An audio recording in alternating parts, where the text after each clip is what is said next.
Chahi kharadagi Churachandpur jila na thaknaba ising awabase chahi khudingda thengnaba hore nung tadaba tha ahumri oiradi miyamna ising awabase adum thengnai Churachandpur jila gi praja miyamna khugadam dagi water supply phangba mamangai dadi khunna ringwel ase ising lownaba oirame Churachandpur jila da 1980s aduwai dagi khunda ringwel semba hore sarkar dagi adugi matamda water supply letaba khun ngaktani adubu ising awaba kaya thengnade chawrakpana khun amada ringwel ase nifu dagi yangkhei henba leibasu yamlei matam adum lakpada population su hengatpaga hana leiramdaba climate change adu leiba hawre nongi changsu chahi khudingda manadre amromda turel macha singsu kangba hawre ringwel ase fit nifu dagi yangkhei rom lubada ayamba oyi hojikanda ringwel ayamba se khun tungan bada kangkhre ising kangbagi maram ase yenglaga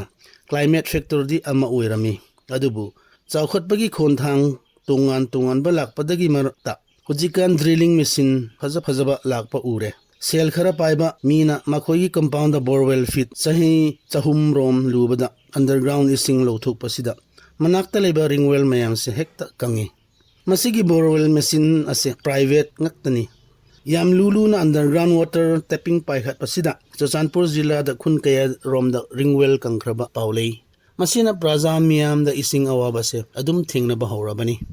khugadam multipurpose project ase hawkhiba matam dadi electric 1.5 megawatt irrigation canal ani semraga low hectare listing amachamanga da ising pigani su haire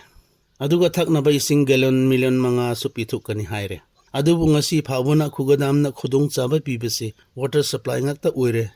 adusu mapung phana pithukpa ngamkhide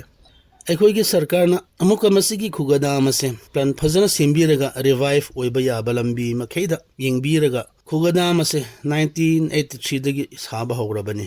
kumsina chahi ni phu oire masi maram oiraga sel lupa crore kearom changkhraba project ase pamoye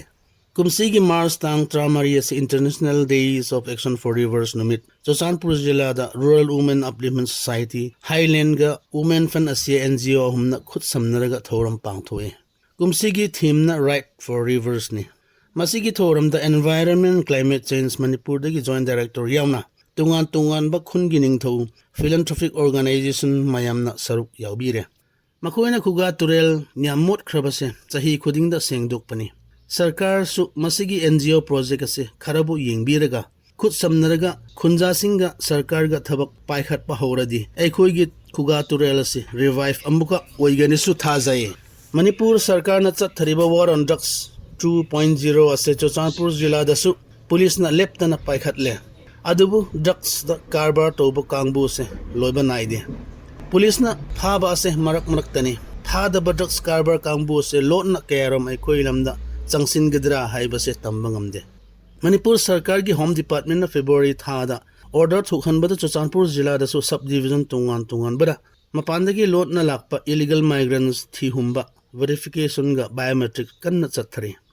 Myanmar ga Bangladesh chitagong da lanthukpada mi kearom displace da lei aduna Churachandpur jila da su Myanmar dagi chenba refugees kearom lei makhoi se satbavna mandap da refugee oina thammi makhoi marakta nupa ahum chenthokpadagi atai leiriba nupi angang sing yauna Imphal rom da pusinkhre matam kuina Churachandpur district hospital da mamingakta da leiba CT scan sizinaba yadaba adu anoba machine thungkhre haksel gi maramda yamna kanaba CT scan ase praja miyamna yamkana na sizinagani su thajai handak Manipur state cabinet gi mifamda April thada local body election pangthukani haina lathuk pase matam chana pangthukani su thajai panchayati raj jila parishad autonomous district council ga village authority phawse election matam di oikhrabani sarkar gi function masi hena sakti oinaba ase hairiba local body mayam ase function uihanba haina thajai